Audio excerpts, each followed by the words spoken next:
Good evening. Welcome to the League of Women Voters Forum for the candidates for the Congressional District 26. For those who, the district basically covers parts of the Santa Paula, Fillmore, Oxnard, Camarillo. It goes into East County as far as Thousand Oaks, even into parts of LA County. So thank you all for coming out tonight. At this time, it's my pleasure to introduce the president of our co-host, the Ventura County Alumnae of Delta Sigma Theta chapter. And please welcome Lakeisha White. Thank you very much. Yes, as he mentioned, I am Lakeisha White, the president of the Ventura County Alumni chapter of Delta Sigma Theta Sorority Incorporated. For nearly half a century, our chapter has been a dedicated pillar to this community right here in Ventura County. We were founded globally in 1913 on the campus of Howard University, and our sisterhood was built on a foundation of scholarship, service, and most importantly for tonight's forum, social action. Our very first public act was participating in the Women's March, and that fire for advocacy still continues today. In Ventura County, we are deeply committed to voter education, civic engagement. We believe that a healthy democracy requires active participation, which is why we are so proud to be partnering with the League of Women Voters. Today, or together, we can work tirelessly to ensure that our community is registered, informed, and empowered at the polls. So tonight, we are with you. We're here to listen, to engage, and to continue our legacy of social action.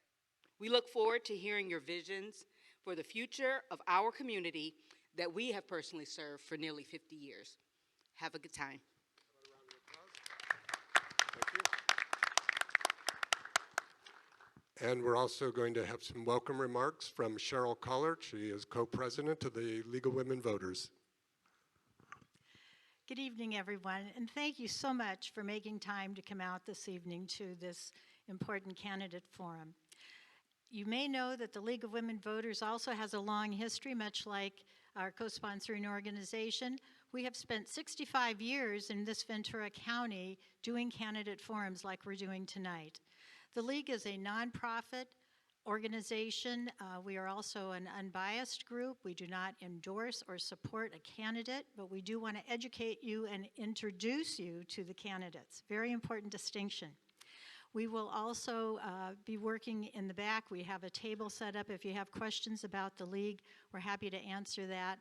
But again, I would echo a thank you to those who have been involved. We are hoping that you will use this information tonight to cast your ballot. We're here to get you over the finish line and getting to your ballot and getting this election forward. So thank you to all for coming and for our support from our co-sponsor this evening, Delta Sigma Theta. Thank you.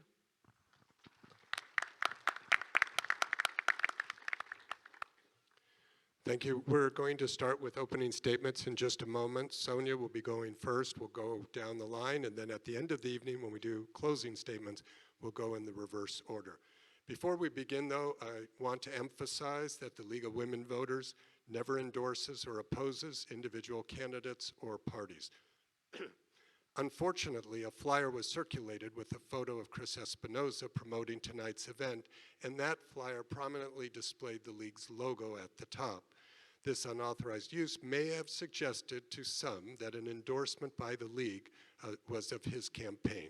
We appreciate the Espinoza campaign quickly removing this flyer from their sites, and just as always for all candidates, the use of the League logo is not permitted without approval, and use of any text that suggests endorsement is also not allowed. So glad to get that done, and we can go ahead and get started. Sonia, your timer is right there. You have 1.5 minutes when you're ready. Okay, well, good evening, everyone. Welcome. Thanks for coming. My name is Dr. Sonia Kacker, and I'm running for Congress right here in the 26th District of California. We have an open seat, so this is an exciting opportunity. I was born outside of Washington, D.C., and I came to California almost 40 years ago to attend Stanford University, and I earned my medical degree at University of California, Irvine. I'm board-certified family medicine physician, and for the last 26 years, I've been working at the Westlake Village Urgent Care Occupational and Family Medical Clinic, which is the last remnants of the old Westlake Hospital. I have treated this community, people from every background, every party, every political affiliation, every walk of life. And I'm also a small business owner. The clinic is a small business, and part of what we might talk about is the corporatization of all different avenues, which is a disservice to the community. But I'm also a Thousand Oaks mom. I raised my kids here, and they are both also pursuing careers in medicine. So I'm not a career politician. I'm here because I want to make a change. And my priorities are affordability, accessible health care, women's health, treating homelessness and mental health like the public health emergency that they are. And my job in urgent care is to stop small problems from turning into emergencies, and I can see that things are not going the way I think is the best way. So I feel it's my obligation to step in. Sonia, going to have to stop you there. Thank you. Our next candidate is Jackie Irwin. Well, good evening, everybody, and it's great to see so many engaged residents out here today. I'm so happy to be back in Oxnard, which I represented in the State Assembly for 8 years. I've lived in this community for 30 years and had the privilege to represent parts of it for over 20 years. And I have been focused on solving problems. During the early days of COVID, one of the biggest concerns was lack of information, so I organized weekly town halls in Spanish and English. I ran an antibody study with Oxnard Fire to find which communities were most vulnerable during that time. And I also helped clinicas and other FQHCs get vaccines. After the accident at Rice Avenue, which tragically took 3 lives, I fought and secured for funding for over $120 million to build the railroad overpass. This current project is providing good, high-paying union jobs right now. After the Borderline shooting, I worked to get guns out of the hands of dangerous people and strengthened red flag laws, which allowed family members to petition the court to remove guns from people who might be having mental breakdowns. I secured funding to open the Carmen Ramirez Justice Center so that domestic violence victims could receive services right here in Oxnard instead of having to go to Ventura. And when we heard from the business community that the military base was in need of engineers, I got the funding to open an engineering school at Cal State Channel Islands. I love this community and look forward to fighting for you. Thank you. Our next candidate is Sam Gallucci. Thank you, and thank you all for allowing me to be here tonight. Sam Gallucci. I'm a 65-year resident of California, my entire life, 40-year resident of Ventura County. The first 20 years, I raised my family, served my family, and lived in Thousand Oaks, Westlake, where I was at the very beginning of the tech industry in 1981, and rose to become an executive vice president, general manager of a major company called PeopleSoft. In the second 20 year, I moved to the city of Oxnard and became a pastor. And as a pastor, I solved critical problems in this city. First is homelessness. I started a charity that addressed homelessness in this Ventura County. And with Hotel and Gabriel's House, we have rescued thousands off the streets. I have 2 books on that topic, A Love That Nobody Wants and More Than Animals, that shows how we've addressed that problem, caring for widows and orphans, caring for aged out foster kids, and also trafficked women. I started a second charity to address the farm workers crisis, and we care for farm workers here for the last 12 years, providing critical services and resources to those migrant workers and also caring for a number of their children. And I also started a tutoring center because so many of our children are not getting educated. I'm running because I love my county, and we need to address the real problems of the cost of living, the fact that our kids are not being educated, and to give parental rights back, and so many other things. I'm running to give this seat back to the people. Sam. Thank you. Thank you. Our next candidate is Chris Espinoza.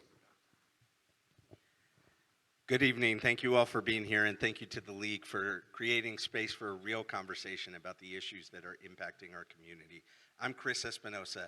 I'm running for Congress because I believe this community deserves a representative who understands the lived realities day to day of working people and also has the federal policy experience to turn action into legislative change. I have been committed to social justice. The age of 14, I was in the fields of Oxnard, standing side by side with Dolores Huerta, fighting for justice, for fair wages, for the right to organize with the United Farm Workers.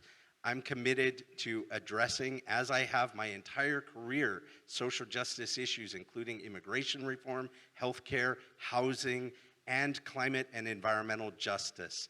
I spent nearly 20 years in Washington, D.C., both within the U.S. Congress as a senior staff member for a representative and a congressional committee addressing all of those issues, and with national organizations that impact advocacy at the federal level. I believe this community deserves a representative with courage, someone who will not only fight in the halls of Congress, but stand side by side with the community, and that's what I'm committed to doing.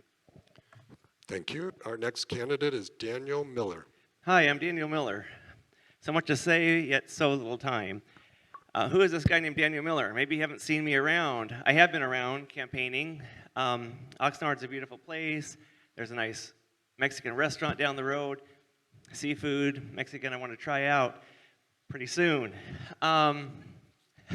So I have a BA in public policy from Evergreen State College up in the state capital of Olympia, Washington. I also attended the University of Washington in Seattle, Washington. I had a small business that was really popular, jam-packed with people, sometimes called New England Collectibles. That was really fun, and I still miss it to this day. So I'm a businessman, actor, songwriter. So I'm also an actor, and I'm a member of SAG-AFTRA. And I have some memorable roles where I played a police officer, got shot on screen, fell over on the sidewalk in the pouring rain. That was something to behold. My dad was a pastor. I helped with many different things like community dinners, Thanksgiving dinners. I've studied climate shenanigans. I know a lot about climate change. Kevin Ranker, he was in my community. Anyways, I know about a lot of stuff. We don't have much time. Daniel Miller for Congress, please look at danielmillerforcongress.com. Thank you very much. Thank you. Our next candidate is Michael Koslow. Well, good evening, everyone. My name is Michael Koslow, and I'm an Air Force veteran running for Congress because too many people in our community feel like Washington has stopped listening and stopped delivering. Families are working harder than ever, yet falling behind. Costs keep rising, while common sense solutions seem stuck in gridlock. I'm not running to be part of the noise. I'm running to focus on results. We need practical leadership that puts our district first, lowering costs for working families, protecting access to quality health care, strengthening public safety, and investing in an economy that rewards meritocracy, not mediocrity. That means supporting small businesses, improving infrastructure, and making sure our schools prepare for the next generation to succeed. But just as important, we need accountability. Government should be transparent, efficient, and responsive to the people it serves, not driven by the special interest or partisan extremes. I believe in bringing people together to solve problems, not divide them for political gain. Because at the end of the day, we're not Republicans or Democrats first. We're neighbors, we're families, and Americans who want a better future. 31 years law enforcement, 33 years in the Air Force. I ran the California Air National Guard for a while, and I sit on the National Small Business Association Leadership Council, advocating for small businesses nationwide. And I'm a small businessman, been running my business for probably about 9 years now with high visibility, high profile investigations across the nation. So thank you for being here and your time tonight. Thank you again. Thank you. Our next candidate is Liam Hernandez. Good evening, everyone. Wanted to give a special thank you to the League of Women Voters for hosting this event. My name is Liam Andres O'Neill Hernandez. I'm running for Congress here in California's 26th Congressional District because I believe working people deserve a strong voice in Washington. I'm not a career politician. I help run my family's small business, Better Mattress. Through that work, I've dealt directly with manufacturers, seen supply chain issues through the Port of Los Angeles and the Port of Long Beach. This gives me special insight into costs rising and other aspects of our economy.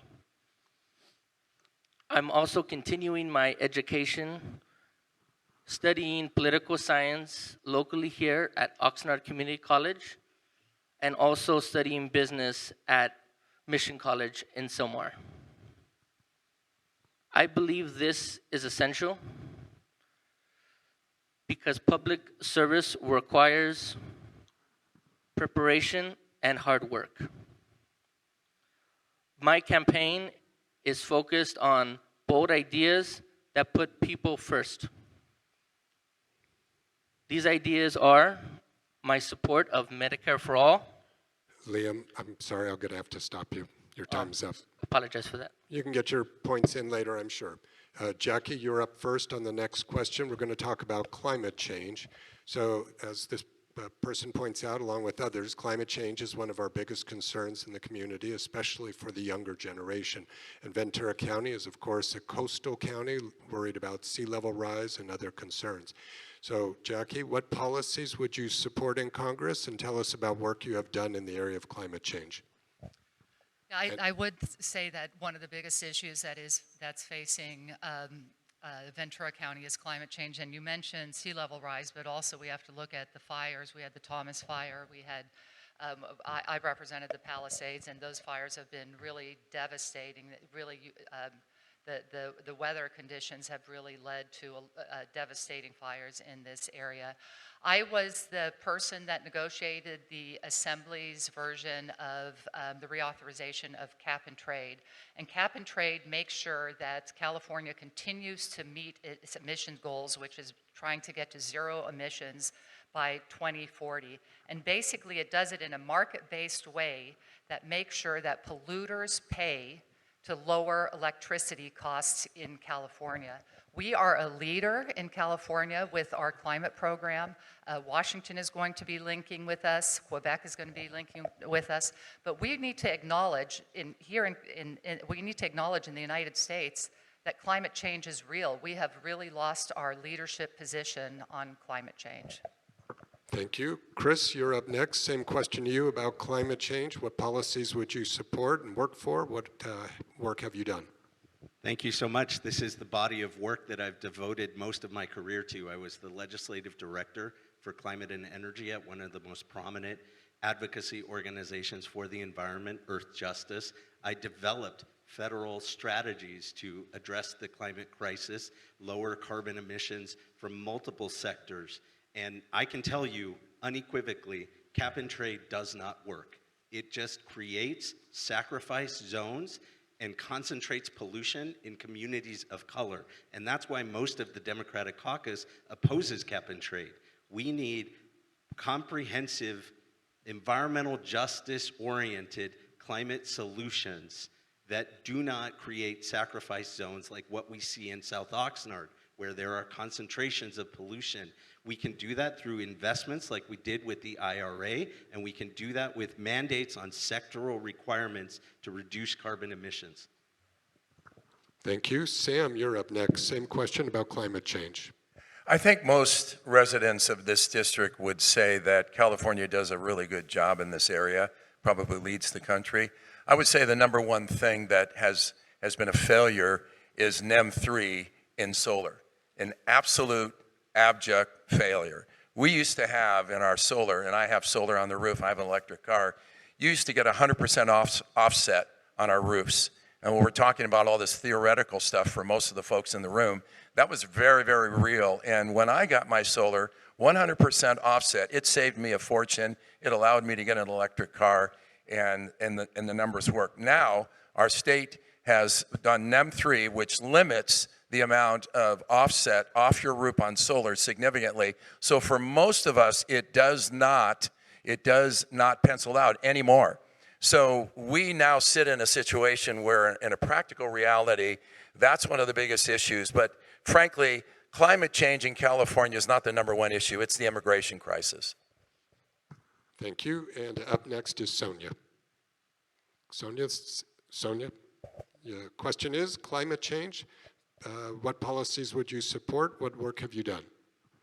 It's a great question, and I'll tell you, my evacuation bag has been packed for years, and I wish it wasn't the case. Climate change is real, and it's unfortunate what's happening where people can't even afford fire insurance. We feel like there's a constant threat. We have to be packed and ready and run for our lives at times. I've done that at least 3 times. And what bothers me is the way the current administration has just dismantled the EPA and other science-based organizations, NOAA, fire research. The assault on science, truth, education at the federal level is something that I'm going to fight for. And I feel like I want to bring a voice more as a physician's voice saying, hey, environmental health is public health. This affects our longevity, what we eat, what we drink. That affects our longevity and how healthy we are. We have increased asthma rates. These things cause health problems, and I need to bring that and say, look, this is not a partisan issue. This is for the health of our country. Thank you. Liam, please share your thoughts on climate change and your background.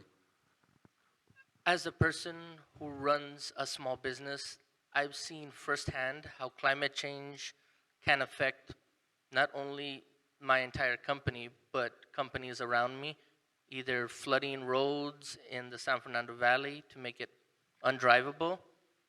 So in this, I support the Green New Deal in its entirety, but with a special focus on infrastructure improvements, as well as transportation.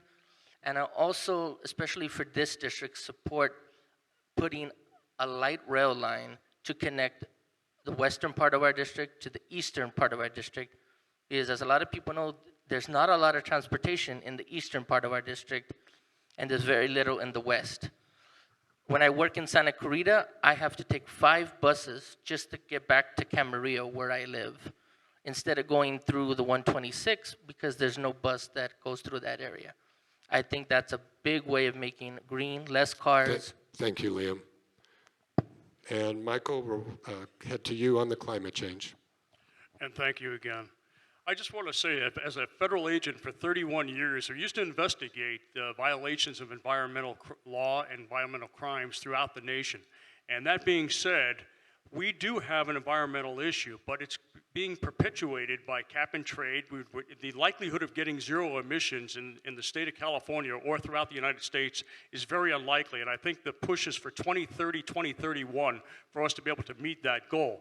If you recognize, as Sam was talking about earlier about solar, the point is that with the electric batteries that we have right now, the cost to disposition those once the batteries have been utilized, and the mining for that, as far as the lithium and the magnesium and the other things too, is also causing an environmental issue. We're offshoring, even though California has one of the best records for that, we're offshoring a lot of that emission off to China, to Mexico, and other places. So we've got to work collaboratively together with other countries. Thank you. Thank you. Daniel, we'll wrap up this question with you. Well, so climate change, what is it and who's behind it? I mean, we could have a whole seminar for three days on this down there on Wilshire, which I went to a seminar on this for 3 days down in Wilshire with a lot of speakers. So what really bothers me about a lot of climate change things is, you know, it's a lot of these fees and regulations are making it hard on the citizens of California. California is overtaxed. People are leaving lickety-split. So a lot of these fees and regulations are really not good. Also, you know, people like Kim Caldera out of Harvard, they're doing these geoengineering experiments, which makes it so basically climate change, although might be sort of real, a lot of it's a hoax also. So, but I'd love to have follow-up questions on that. Thank you. Thank you, Daniel. Sam, you're going to be up next on this first question. I'm sure you've all been expecting this one on ICE and immigration. So Sam, share with us your thoughts about ICE tactics. I mean, do you think it should be dismantled? Do you think they should wear masks? But also, I think let's broaden it and talk about your views on immigration. I mean, should there be a pathway for immigrants, that type of thing, especially dreamers? So ICE and immigration. Yes, absolutely. This is personal for me. I've reached over 3,000 of these undocumented immigrants, and I've cared for them for the last 12 years. Everyone talks about these issues. I've actually done things. My wife and I care for them. We have well over 100, maybe close to 200 that are in our community, our church. My wife cares for over 500 of the kids 3 days a week. That's where she is this night. This is personal for me. All these workers need to stay. The criminals need to go. It's just that simple. We have kicked the can down the road. Whether Democrats have been in power or Republicans, nothing has gotten done. We need some reform for ICE. I think it's, I don't support abolishing any law enforcement agency, but there needs to be reforms. We also need to overturn the wicked bill that says that when you have a criminal in our jail system, right now in the state, they let them go. And so ICE has to go into the community and take my people. And so that's something we need to address. When I get to Congress, I will address this issue. All the merit-based workers will be here legally, and then we just focus on the criminals. We have over 30,000 detainers right now for criminals. And if you do the math, it's likely double or triple that we have in our state. That's how we solve this problem. That was my fault. Shouldn't have let you go that long, but thank you. Daniel, you're up next. Okay. So the trouble with this forum, we don't really have enough time to talk about the issues. So I am concerned about affordability, the economy, and the citizens of California being overtaxed at a dangerous level. I want to address the ICE also. And before you pass judgment on me about the climate change, please investigate Harvard, Stanford, Caldera. They're all involved in a lot of geoengineering projects that happen. And so it's so complex, climate change and response to climate change. But as far as ICE, do I want to get tomatoes thrown at me, or should I tell it like it is? Well, tonight I guess I'll tell it like it is. Did you know the governor of our state, he is spending a terrible amount of money on illegal immigrants? And I need to hold this closer to my mouth, I guess. A lot of our tax dollars are going to illegal immigrants. Daniel, I have to cut you off there. So what happened? Daniel, I have to stop you. Your time's up. Please keep an eye on the timer, candidates. Sonia, you're up next. Tell us about your views on immigration, supporting a pathway for undocumented immigrants, including dreamers, and your views on ICE. Thank you. And, I believe in strong borders, but I think that ICE is not the solution. We have people who have been here, and it's not fair what they're doing. And you have to understand there's a humanitarian aspect to this. But let's just say you can't even see that. Think about it in terms of how it's affecting the economy. This county has lost $5 to $8 billion in lost crops. And what does that do? That increases the prices at the grocery store, destabilizes the workforce. So even if you have no humanitarian bone in your body, it's affecting the cost of living for everyone. These people work here, they pay taxes, and they get the least of the benefits from the system. I think ICE should go after the real criminals. They need something to do. There's a lot of things that they can do, but taking working people out of their work is just wrong. Thank you. Michael, same question to you on undocumented immigrants and a pathway for them and ICE. This is a particular area near and dear to my heart. As I've pointed out before, I'm a man of the rule of law, and I also recognize that illegal immigration obviously falls under 8 U.S.C. 13, 23, and 24. So they're very, very specific, but it needs revision. And as it's been pointed out, we need to revise the laws as they stand right now to make them fair. And that's really what it comes down to. I've been working for the last 4 months with 40 different congressmen and women right now on a bipartisan basis to revise the immigration rules and laws. And you can look it up yourself even now. It's called the Dignity Act of 2025, which addresses the dreamers, addresses the border and enhancing that and having more money and funding provided to that. But at the same time, more importantly, the work visa program that enables individuals that have been here before 2021, not a pathway to citizenship, not amnesty, to continue to work here under the right laws and the rules and regulations that allow them to stay here. And then if they do not adhere to that, they're going to be leaving. Thank you, Michael. And Jackie, please share with us your views on ICE, what should be done, and also with undocumented immigrants in a pathway. Yeah, ICE under Trump has become has a bloated budget. It's a lawless agency that's racially profiling people in our communities and across the country. Agents have almost no training, no real background checks, and function recklessly and all without accountability. I would work to claw back the excessive funding and get rid of unqualified agents and hold this administration accountable. At the same time, I do support a controlled border, and I support fixing our broken immigration system. This is personal to me. I am the daughter of immigrants, and we need immigration reform that is based on reality and aligned with our values, one where hard-working individuals have a pathway to citizenship. We need to be a country that welcomes immigrants and those seeking refuge. It's appalling that our dreamers and DACA recipients remain in limbo. These individuals are ready to contribute to this country, and we should be welcoming them. Thank you. And let's see, next up is Liam. So share with us your views. This issue is pretty personal to me. As I said, I live in Camarillo, and Camarillo was one of the first areas to be hit by these aggressive military-style ICE raids.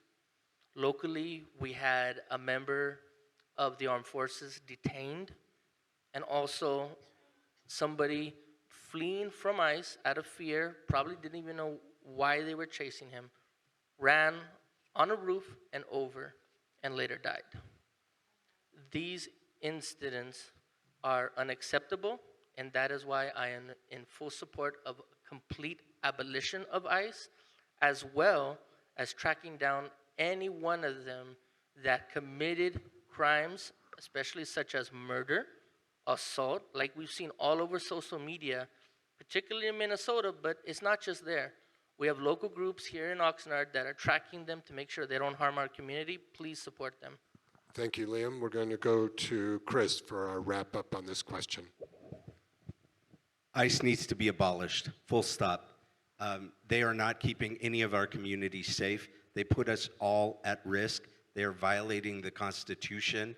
They have 18 people so far this year have died in ICE custody.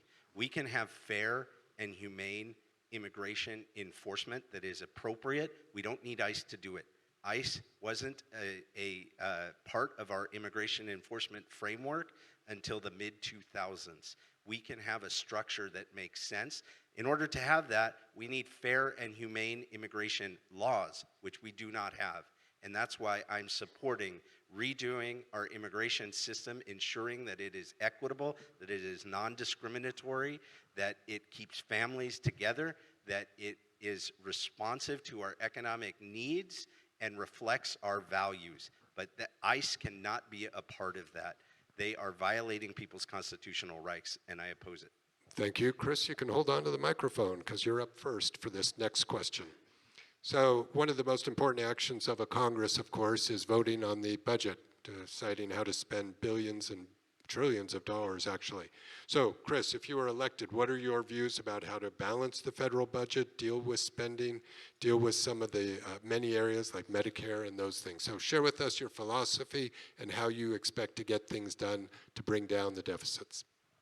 I would like Congress to do its job and actually pass budgets. We have not had appropriations bills through regular order since my 20 years in Washington, D.C. That's what we need to get back to. Unfortunately, Congress is broken and stalemated, and we need to get back to the function of regular order. We have enough resources in this country. We're the wealthiest nation on earth. We can meet the needs of our community. We can make sure that everyone is served. We can have Medicare for all. We can have free public college. All we need to do is get corporations and billionaires to pay their fair share. They continue to bilk the system. They lobby Congress in a way that abridges the needs of the people, and we need to constrain them and have a fair tax system again. We need to stop corporate loopholes, end these preferential tax breaks for energy companies that just use that money to misguide the public and pollute our neighborhoods. Thank you. Liam, share with us your philosophy about dealing with the federal budget and particular actions you would try to take if elected. Yeah, so I agree. The way the federal budget has been run is just atrocious. If I ran my business the way they run the budget, I would be bankrupt tomorrow. A couple of things that we could do right off the bat is all this money that is being spent right now in Iran uselessly could go to pay for Medicare for all, universal child care, paid family and medical leave nationwide. On top of that, any aid going to countries who are openly using it to either murder, attack, or influence other countries that are neighbors to them, in my view, it's just a waste of money. We have more pressing issues here at home that need to be dealt with. People are literally starving in parts of our nation. They need help. Thank you. Sam, you're up next. So I think the other microphone was yours, but see, I'm on top of everything. I just want you to know here. Thank you. I appreciate that. So Sam, share with us your views about how to balance the federal budget. What kind of work would you do to get spending under control, particular programs, et cetera? So when you are a part of running a $2 billion company, you know how to manage a budget. And all of you know that you don't spend more than you make. It doesn't work very well. And I love how we blame everybody else but the federal government or the state government itself. It's responsible for itself. We need to balance the budget. And as far as I'm concerned, the question is, can we afford it? And if we can't, we need to find something to cut to move it to something else. I am for a lot of great programs, but right now we have so much fraud, waste, and abuse in our federal government. It's estimated probably we can balance the budget just looking at that alone. So while we continue to want to spend more money, you all know you can only spend so much on your credit card till it's maxed out, and you can only spend so much before you literally lose everything. So it really comes down to balancing the budget and ensuring that we take care of the fraud so that we have the money we need. Thank you. And Jackie, you're up next on this question about dealing with federal budget spending. Thank you. It's critical to deal with the deficit in a responsible way. The debt right now is larger than the GNP. We should close tax loopholes in ways that make sure that the wealthy and corporations are paying their share. When the wealthy do not sell stocks, they never pay taxes on them. They just borrow against it and then pass it on to the next generation. And H.R. 1 is the biggest wealth shift in history, and it costs billions of dollars with no plan to pay for it. Trump and his billionaire cronies and mega corporations received record tax breaks, and the cost shift was to working people with cuts to health care. We will be cutting Medicaid, ACA subsidies, and there's a back doorway now that Medicare is going to be cut. And we're cutting food assistance. We need to return to an economy that works for working people and put their interests before the interests of billionaires. Thank you. Daniel, you're up next. Share with us your views on how to reduce the deficit, deal with spending. So first, let me just clear up some inside baseball. I support legal immigration. I was just not supporting illegal immigration. When I get to Washington, D.C., I want to serve on the Finance Committee and other committees like that. So there is a lot of waste, fraud, and abuse happening, at the federal level, at the state level. I do support, of course, food assistance and health care. But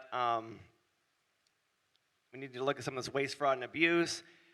I want to look at ways that Congress can help reduce or get rid of property tax, at least for people that own their own home, like Ohio does, Florida does. The Fed, you know, we need a new Fed chairman. Ron Paul, maybe you're familiar with him. He wrote a book called In the Fed. I haven't read that book, but I know we need to look at shenanigans going on with the Fed. And so, thank you. Thank you, Daniel. Sonia, you're up next. Same question to you. What would you do about spending, federal budget? Go ahead. Thank you. And I think what this accounts to is accountability and transparency. If you want to know how to find the truth in anything, you follow the money. And there is fraud and waste in almost every single system in government. And you have to ask who's benefiting from what. And even amongst our political leaders, we have to hold them accountable. Who's supporting you? Who do you owe? Me personally, I'm 100% grassroots. I don't know anyone anything.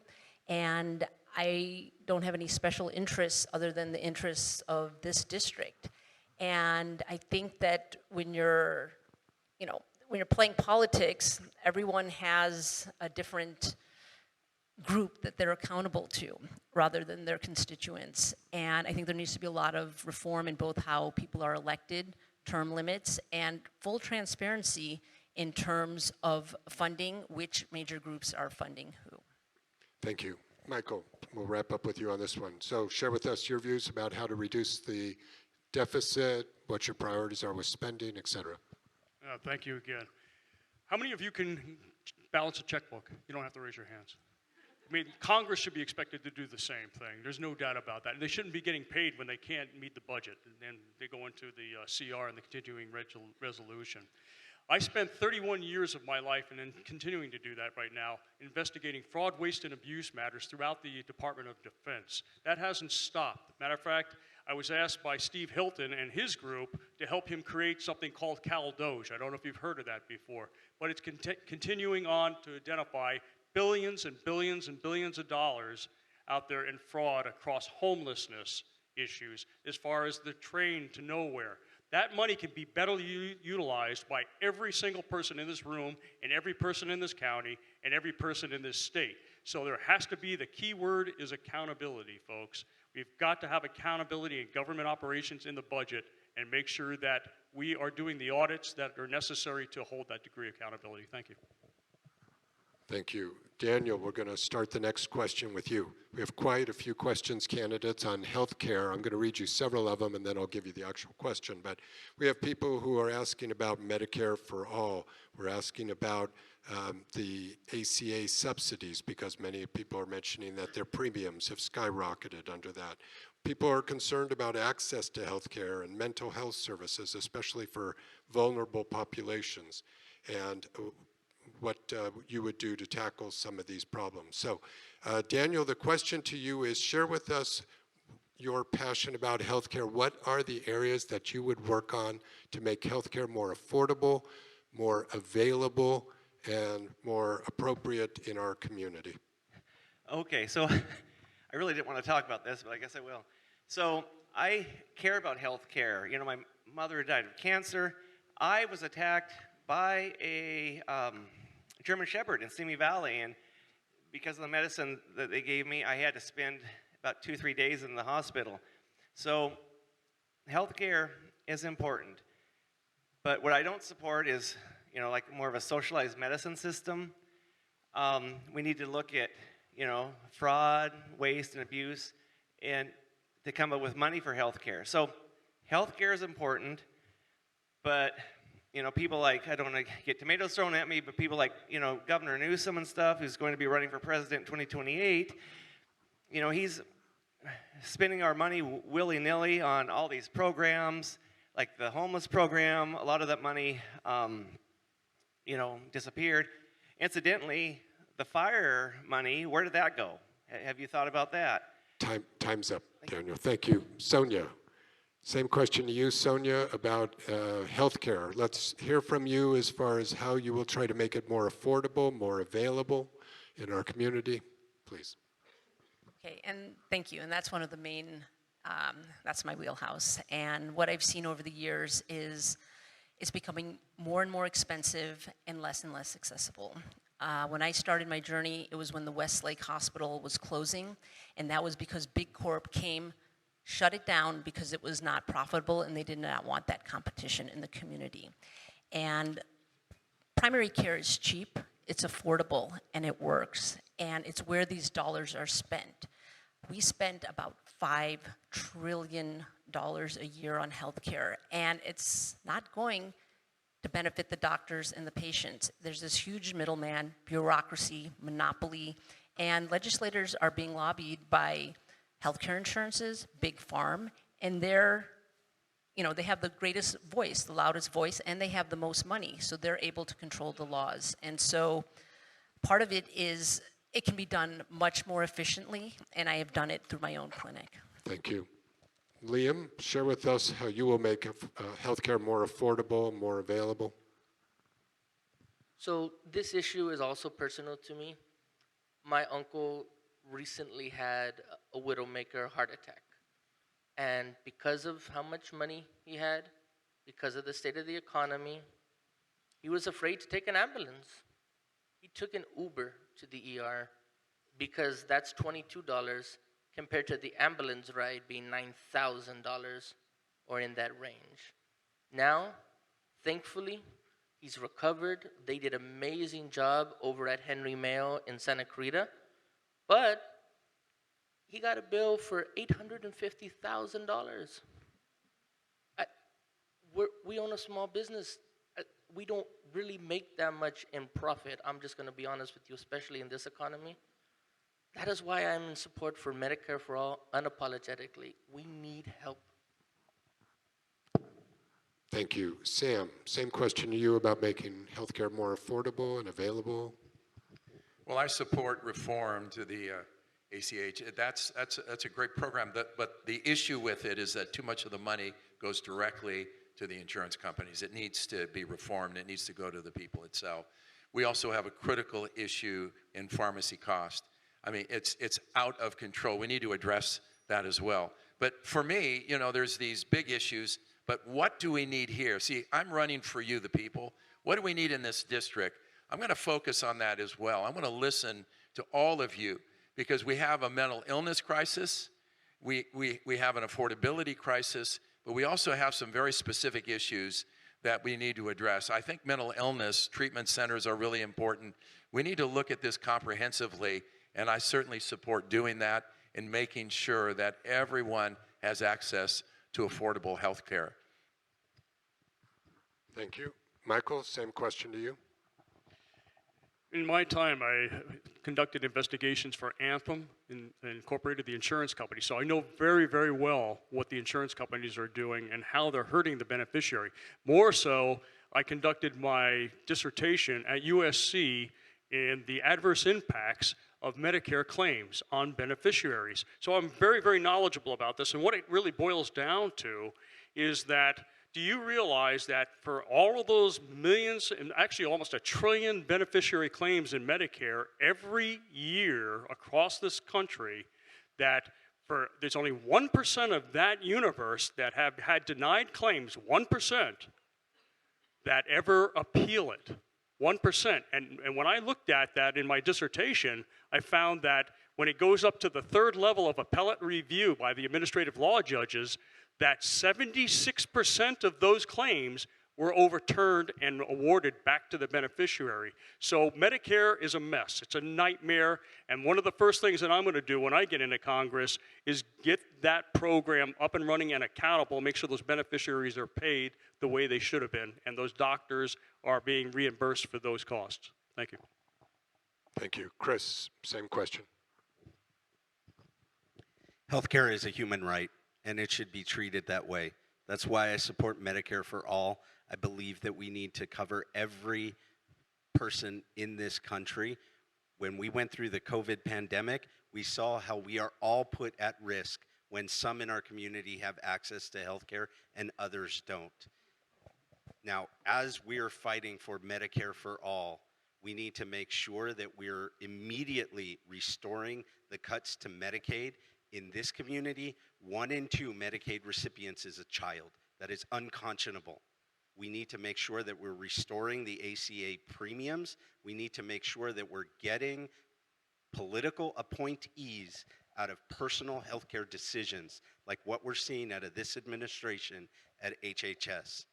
So I support Medicare for all. I'm going to fight to make sure that every single person in our community has healthcare coverage. And if you want to know where the waste is, look at who is being funded by the healthcare industry. Thank you, Chris.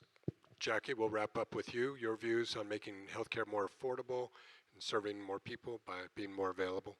Certainly, and this is a big issue. In California, there have been efforts for years to implement single payer, and it has never been successful in spite of support from Governor Newsom and the leaders in the legislature. And the problems are the very high cost initially, people worried about losing their doctors. And the biggest thing is that we would need to get federal waivers, and there's just no way we're going to get it under Trump, and we couldn't have gotten it under Biden either. But we did in California expand Medi-Cal to undocumented people, and we are now at 93% coverage, and we did this over a long period of time by starting with small groups at a time, and first children were added. So that is a model. But right now, we need to fight to reverse the Trump cuts to Medi-Cal, and I'm repeating what Chris says, to Medi-Cal. We need to restore the ACA subsidies, and we need to make sure that we're not cutting Medicare. Thank you, Jackie. Okay, Michael, we're going to begin the next question with you, and we only have time for probably 2 more questions. So I do think we have several on foreign policy, so I want to give each of you a chance. I'm sure we'll hear different philosophies on foreign policy. So, Michael, certainly right now we're dealing with the war in Iran. Do you support the policy there? But beyond that, there's Israel and Gaza, there's Ukraine, dealing with China, dealing with Russia. So it's a big part of being in Congress. Tell us what your views are of dealing with the world on foreign policy. Very good question. The world is a mess right now, but it's a very serious issue, and we've got to take it seriously. When I was with the California Air National Guard, I had the opportunity to go over and negotiate a treaty with the Ukrainian government in 2009 to 2011, so I've got that experience. Looking at it from a national perspective, the United States has a national security agenda, and that agenda is set by the President of the United States. And so it changes from time to time, but what we need to take a look at is each individual region, what the interests are of this country are, and the war in Iran right now, it's a very, very complex issue, but we recognize from what we've been told that they are, the plutonium enrichment is at 60%. That's weapons grade, folks, and we need to make sure that that doesn't happen because they are an exporter and through proxies of war and terrorism. So that needs to be taken care of as well as the other issues as well. Thank you. Thank you. Chris, please share your views of the world. China, I mentioned, Israel, Iran, Russia, Ukraine. That's a lot. Too much to answer in 1 minute. On Iran, this is the most ridiculous, unstrategic war that has ever been undertaken without congressional approval. It's putting us all at risk. It's causing all of our costs to go up. We had a verifiable plan to constrain Iran from achieving nuclear capacity through the Joint Comprehensive Plan of Action under the Obama administration. So here we are fighting a needless war, spending $2 billion a day to accomplish what we had already accomplished. Makes no sense, puts us all at risk. What is happening in Gaza is a genocide. It's unjust, and we bear responsibility because those are our arms that are being used to target civilian infrastructure, and we should not accept that. We should work with our partners and ensure that they adhere to humanitarian laws. Got to stop you, Chris. Thank you. Okay, Jackie, same question to you. Talk about your views and work that you'll try to do in Washington regarding foreign policy in all of these areas. Well, I think right now, of course, the Iran war is top of mind, and we need to be clear. We can't allow Iran to access nuclear weapons, and acknowledge that they are funding state-sponsored terrorism, and this regime has oppressed the Iranian people and killed thousands of them. However, Trump's war in Iran is chaotic, it is unplanned, there is no clear goal or exit strategy. It's costing us billions of dollars, and we have no allies with us in this conflict. Decisions should be made in partnership with Congress. And then I would say about Ukraine, we should continue to support the democratic Ukraine and stand with the Ukrainian people, and we must share that responsibility with our European allies, but make sure that there is accountability for the dollars that are being spent. We need diplomatic solutions that are not dictated by Putin. Russia cannot be allowed to attack our allies. Thank you. Liam, same question to you about your views on foreign policy engagement. Yeah, in my view, the only fraud and abuse in the budget is money going overseas, especially right now to this unconstitutional war in Iran that Congress hasn't approved, and also our money going to countries like Israel who are in violation of international law right now and are currently, as we speak, bombing in the north and in the south, in Palestine. I just think there's better uses for this money that can be used here at home to solve issues. Again, people are going hungry in the south. There's better things that need to be done here. I support Ukraine because that is the same fight that the Palestinians are having against the state of Israel. Is the same fight they're having against Russia. A bully going after a smaller country with a smaller armed forces that couldn't possibly defend themselves. We need better leadership on this issue, especially by politicians who've been around a long time. Thank you. Sonia, you'll be up next. Again, Sonia, share with us your views on foreign policy if you were elected, and we're talking about Iran, Ukraine, China, Russia, Israel. Thank you. And yes, I believe that we do need a strong national security. However, the power to declare war sits with Congress, and this is just another abuse of power within the current administration. And this goes back to an assault, an authoritarian government, and there needs to be more checks and balances. And the administration stated that they were not going to get into a war, and yet all they're doing is an imperialism agenda, and it's costing us a lot of money, and this is probably going to throw us into a recession very, very soon. And we have a lot of domestic problems and better use for this money. And so I think the promise of America First was broken, and this is not what he campaigned on or anything else like that. And I think we need better leadership, and we need to have balance of power and hold Thank you, the Sonia. executive branch accountable. Thank you. Sam, same question. Share with us your views.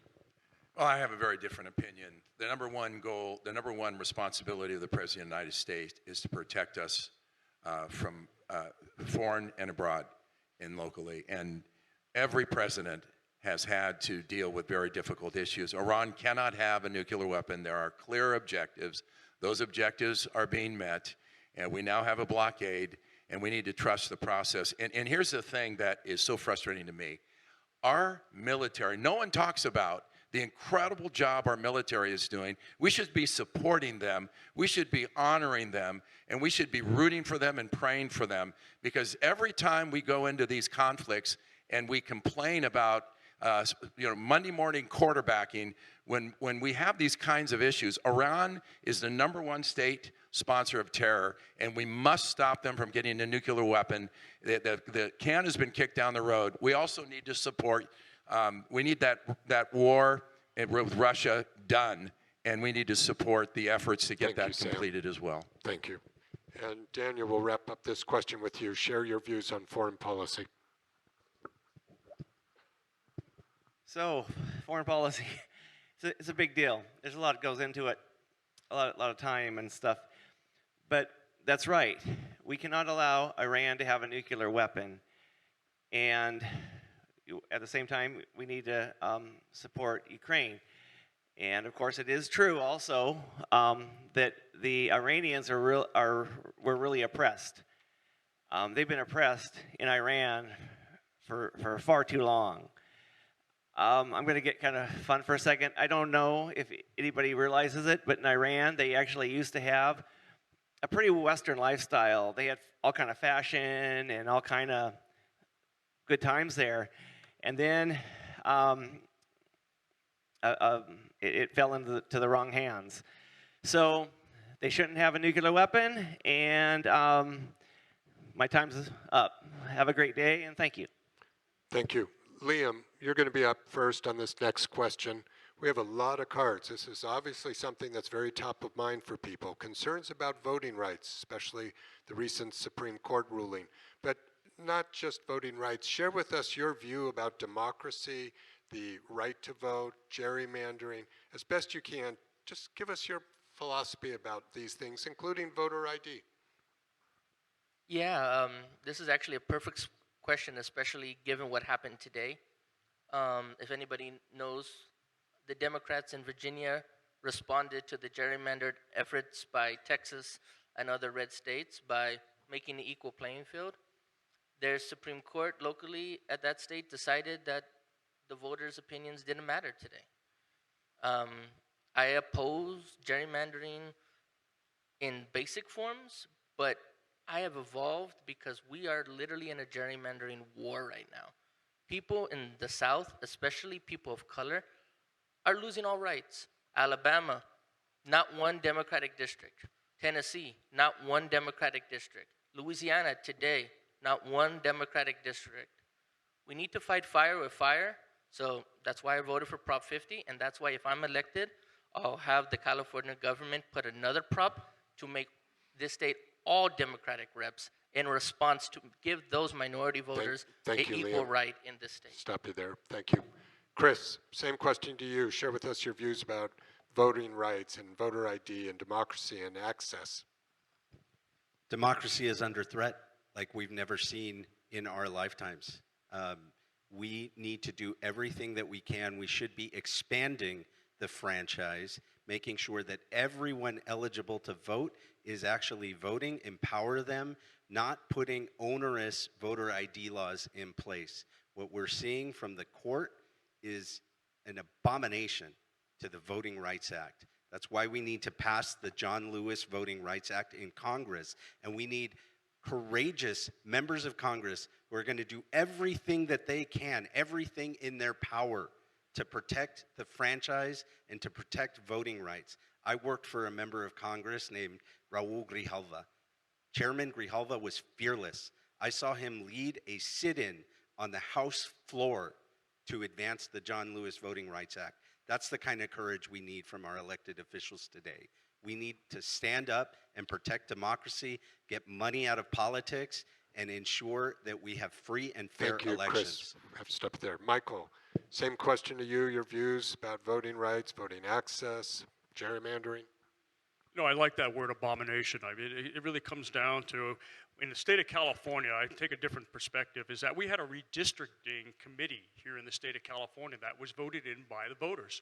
And it wasn't allowed to continue and to do its performance job, which means that the governor and the legislature that we currently have right now voted to just circumvent that and allow Proposition 50 to go through. Now, it was voted on, but it wasn't done through the redistricting committee, which was in place. So it was a circumvention, that whole thing. As far as the voter ID, well, I don't have a lot of confidence in it. I just wanted to go ahead and show you this. This is my son's ballot right here. He hasn't lived it in California for 9 years now. So do I question the process? Yes, I do.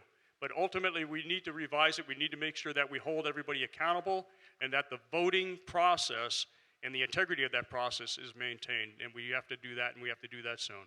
Thank you. Sonia, same question to you about voting. Thank you. So the Heritage Foundation, which is a very right-wing think tank, itself said that there was no significant voter fraud. It was like 0.00000%. In other words, maybe 40 times in the last 40 years. So it's a issue. Now, in terms of the Save America Act, what that will do is it will disenfranchise the people who vote democratically, mostly college students and women. They've changed their name. They may not have ID in their name. I don't know if any of you guys know where your birth certificate is. So this is just another assault on democracy and and this full administration's really attack on women's health, women's rights, and really a step backwards for this country. Thank you, Jackie. If you could follow your views about American democracy, voting rights, suppression, gerrymandering. Yeah, I think democracy is under attack, and we can see it with the two court decisions that happened.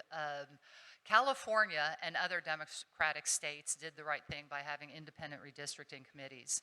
And the Republican states did not follow suit. And now we see the end result that we are in a war to the bottom.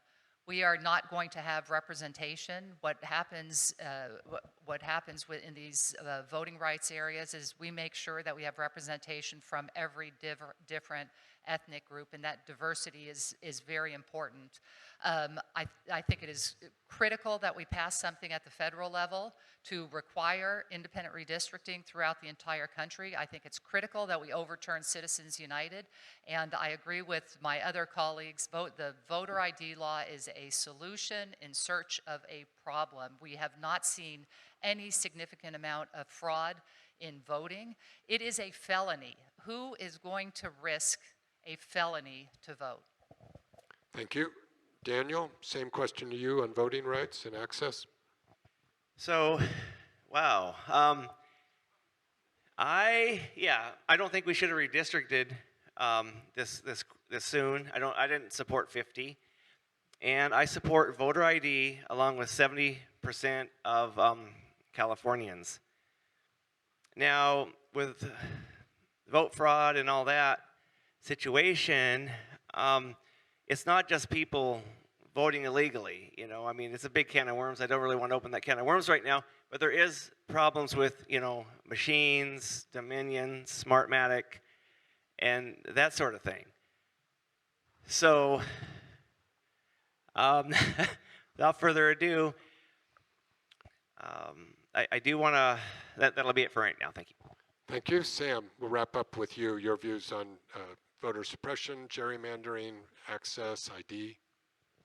Well, I oppose gerrymandering completely. And, you know, the question is, what do the citizens want?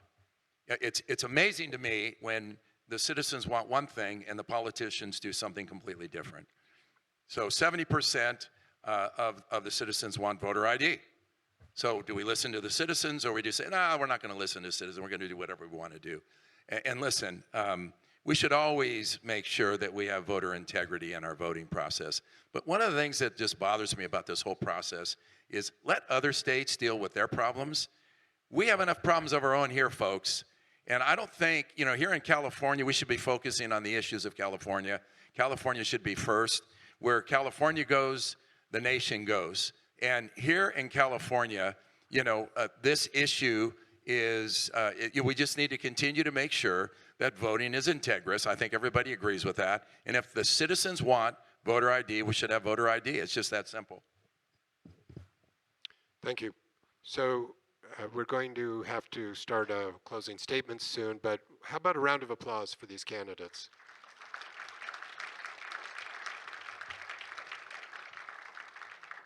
You know, it's really not easy for them. They're up here, they've got 1 minute to try and answer these very thoughtful questions. So hats off to all of them for trying.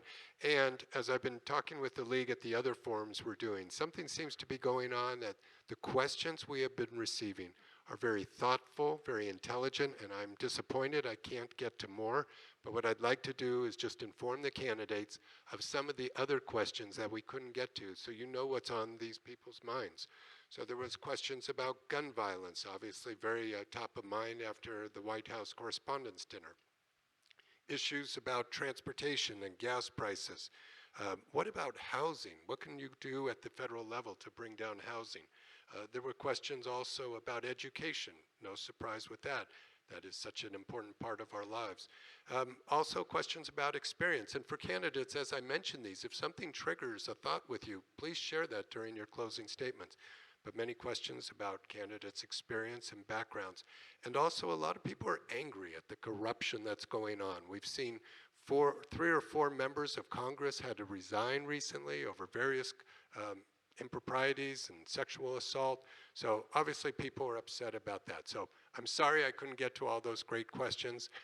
This is the process, and hopefully the candidates might stay a few minutes later and be able to mingle and talk with you. So with that, we're going to begin closing statements. Liam, you're up first. You have 1 minute. Thank you again for everyone for coming tonight.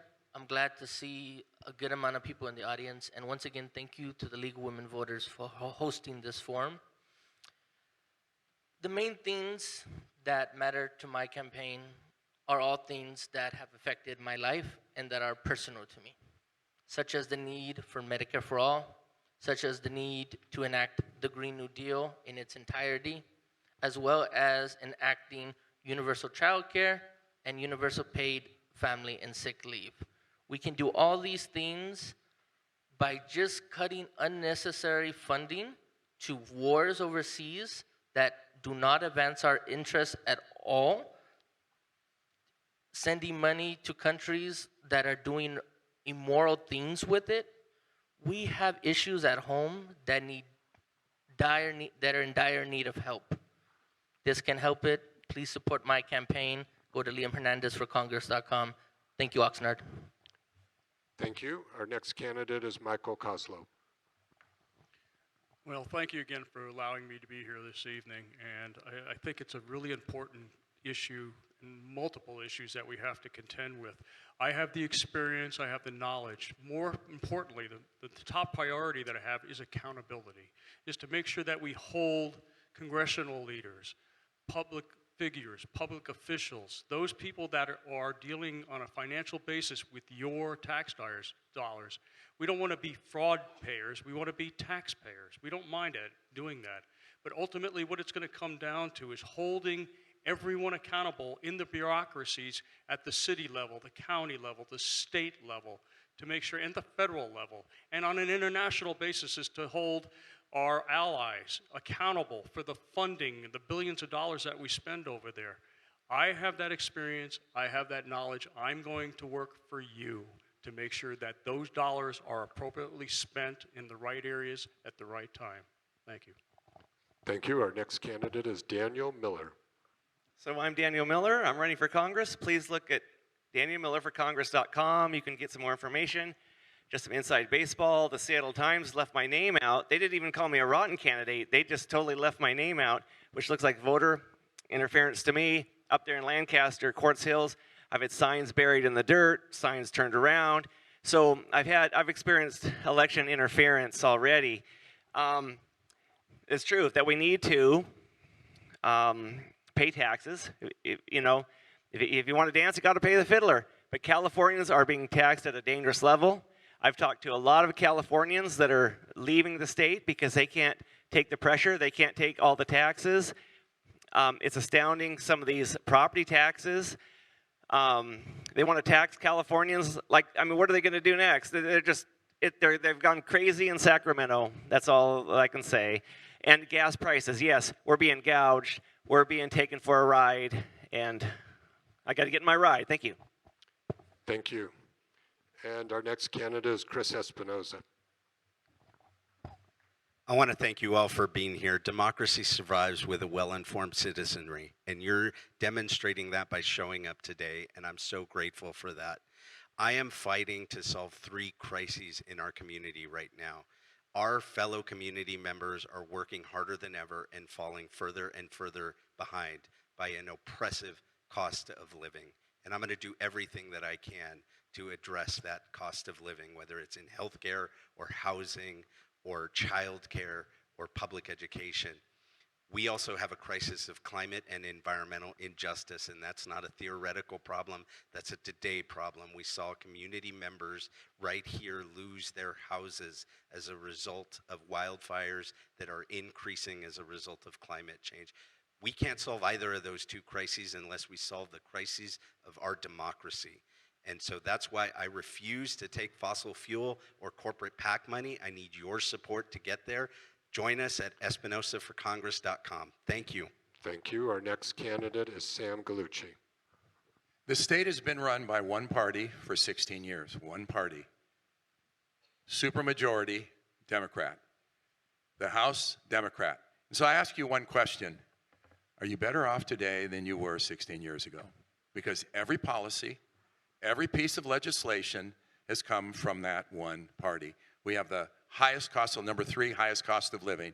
That's over 430,000 pieces of legislation that drive those costs. We have among the worst education in our country. The issues that matter most to us are the issues that need to be addressed. I'm Sam Gallucci. I have a tech background and a business background to deal with complex issues. I've been a pastor actually working for people for the last 18 years, actually making a difference. I'm running because I believe if you think about it, we've been ignored. Our voice doesn't seem to matter. Our vote, well, even if it's something we vote for, hey, we're going to do whatever we want. And our values are under attack. Thank you for your support. Thank you. Our next candidate is Jackie Irwin. Thank you. I am the daughter of immigrants who came here for a better life. I was the first person in my family to graduate from college when I graduated from UC San Diego. That afforded me opportunity. My husband and I were able to buy a house here and raise our 3 children here. And I want those opportunities available for my children and for all working families. In the Assembly, I have focused on education and jobs, the economy, homelessness, mental health, and solving problems for our community. And that's why I'm overwhelmingly endorsed by a broad range of supporters, including labor, environmental groups, and many leaders right here in this community. And I hope I can count on your support also. Thank you. Our next candidate is Sonia Kacker, right? Yes. Thank Sorry you. about that. Sonia, Yes. you have a minute. So One second, Sonia. 1 minute. Thank you. So we're in a moment of real crisis. I mean, we are in unprecedented times, and nobody on the stage has served in Congress before. So you have to think, what have we done to prepare for it? Let me tell you about my day. Every day I make complex decisions with limited time, incomplete information, immediate accountability that changes people's lives instantaneously and immediately. I hear from people exactly how decisions made in Congress are not working and not helping. And I think we need a different type of a voice, someone who has been on the ground, front line in this community for over 26 years and has this community's best interests at heart. I have no special interests. I have taken no money. I'm 100% grassroots. And if I have a lot of opinions on a lot of topics, you can follow me at drsoniaforcongress.com, and you can hear more about my platform. But I think we need a different type of leadership and accountability in government. Thank you. So candidates, I've got a couple of minutes. Just if I make it 30 seconds, are you all willing to take a question on AI?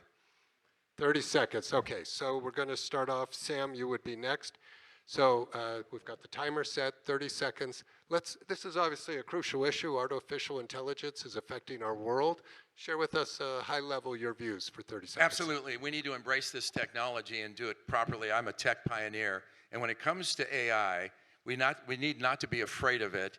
What we really need to do is what the California ingenuity has always done. From the back of a napkin, we have created some of the most greatest companies that have actually changed the world. We need to develop AI architects that can harness this technology, and we need to create a whole new ecosystem of jobs.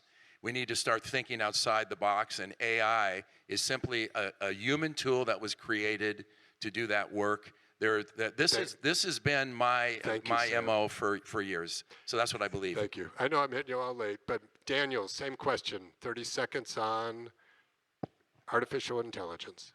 So, right, artificial intelligence can be good. It's got some good aspects to it. But I don't really like it when I call. It can also be dangerous, too. It can also be dangerous. And I don't like it when I call places and I can't get a live person. I just get a robot. If you're not careful, it'll just create this huge net. Digital money, that's another problem I have with that's really scary. LA is becoming a smart city. We need to be aware of that. Thank you. Thank you. And Sonia, please share with us artificial intelligence thoughts. So I think artificial intelligence is here, and it's a great tool when used appropriately. It can increase the efficiency and accessibility, and there's a lot of applications in medicine.